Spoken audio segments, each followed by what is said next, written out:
Hi guys, another free repair po tayo para sa ating solid followers. Kaya't meron po tayo ditong Vivo phone na ang issue ay ayaw pong mag-charge. At ang lumalabas sa display po natin ay etong battery indicator na mayroong question mark sa loob. At merong ding nakasulat na unable to charge, please contact our after sales service. Sabi nga ng may-ari, magdamag na raw niya itong i-charge pero ganun pa rin hindi po talaga siya nagcha-charge. Sinubukan ko nga rin siyang i-charge ng iba't ibang klaseng fast charger pero totoo nga talagang ayaw po talaga niyang mag-charge. Kaya't buksan na po natin para malaman natin kung ano nga ba talagang problema dito.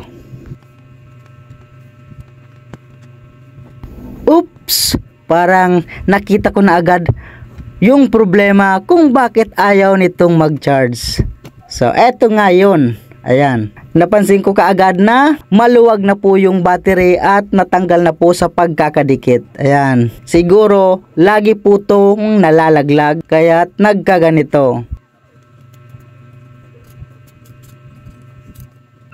Ayan, pansin ko nga talagang maluwag itong terminal. Try nga natin. Ayan, tuluyan na nga siyang nahulog at hindi na nga talaga nakakabit yung pinaka-terminal po ng battery natin. Kaya naman pala hindi na siya nagcha-charge. Ididikit lang po natin ito para hindi na ulit malaglag at ikakabit po natin ng maayos.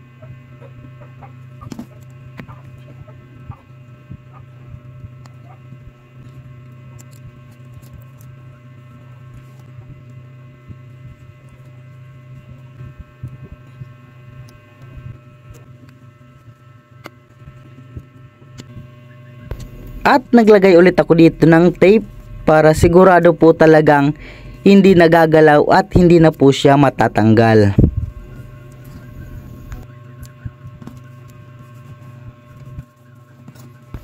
Okay, ayan, nakadikit na po siya at hindi na po gumagalaw. Okay, ibalik na po natin yung cover para malaman na natin at matesting na kung gagana na at magcha-charge na ulit po siya.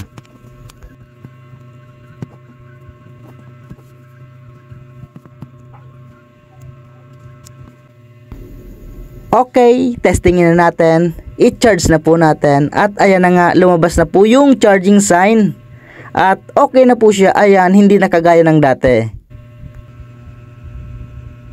Ayan, 5% na po agad yung battery natin. Samantalang dati, hindi ko po ito mai-on dahil drain na po yung battery natin. At dito, 7% na po yung battery natin.